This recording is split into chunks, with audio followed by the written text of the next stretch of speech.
ఏది అయినా ఆచి చికెన్ మసాలా. సింగరేణి కార్మికులతో కాకా కుటుంబానికి విడతీయరాని అనుబంధం ఉందన్నారు మంత్రి వివేక్ వెంకటస్వామి. సింగరేణి సంస్థ అభివృద్ది కోసం కార్మికులు అధికారులు సమిష్టిగా బాధ్యతగా పనిచేయాలని సూచించారు.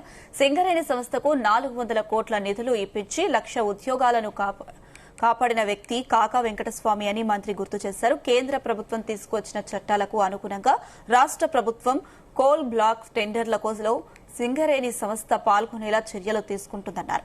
రిటైర్డ్ కార్మికులకు 10,000 పెన్షన్ ఇచ్చేలా ఎంపీ వంశీకృష్ణ పార్లమెంట్లో కృషి చేస్తున్నారని తెలిపారు. కొత్త గనులు ప్రారంభమైతే కొత్త ఉద్యోగాలు వస్తాయని, ఆర్కేపీ ఓపెన్ కాస్ట్ ఫేజ్ 2 ద్వారా సుమారు 5,000 మందికి ఉపాధి లభిస్తుందని తెలిపారు. ఫారెస్ట్ అనుమతులు వచ్చిన వెంటనే కొత్త గనిని ప్రారంభిస్తామన్నారు. కాంట్రాక్ట్ కార్మికులకు కనీస వేతనాల పెంపు అంశాన్ని సీఎం అధ్యక్షతన త్వరలో పరిష్కరిస్తామని కార్మికులకు మంత్రి వివేక్ వెంకటస్వామి హామీ ఇచ్చారు.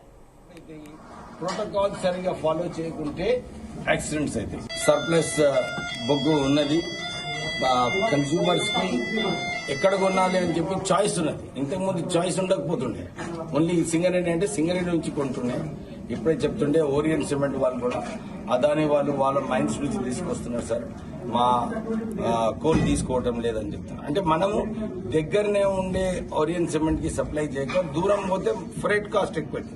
సో ఇవన్నీ కూడా అంశాలు తీసుకొని సింగరేణి సంస్థను ఎట్లా వయబుల్ ఉండాలి, ఎట్లా ప్రాఫిట్ మేకింగ్ ఉండాలి, కార్మికులకు ఎట్లా రక్షణ కల్పించాలి, ఇవన్నీ అంశాలు కూడా చర్చించడం జరిగింది.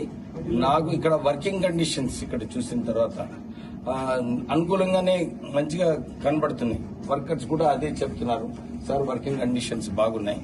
కానీ ఏదైతే ప్రోటోకాల్స్ ఫాలో